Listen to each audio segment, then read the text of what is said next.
রাজাপুরে বিএনপির সদস্য সংগ্রহ ও নবায়ন ফর্ম বিতরণের উদ্বোধন। বিস্তারিত মোহাম্মদ খলিলুর রহমানের পাঠানো ভিডিও চিত্রে।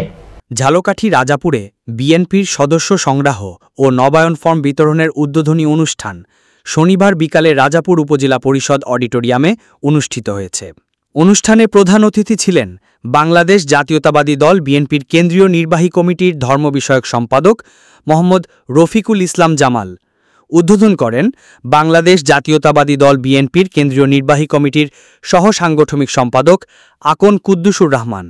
বিশেষ অতিথি ছিলেন কেন্দ্রীয় নির্বাহী কমিটির সহ সাংগঠনিক সম্পাদক মোহাম্মদ মাহবুবুল হক নান্নু, ঝালকাঠি জেলার সাবেক সভাপতি মোস্তফা কামাল মন্টু, সর্দার এনামুল হক এলিন, আব্দুল হক নান্টু, অ্যাডভোকেট মাহেব হোসেন প্রমুখ।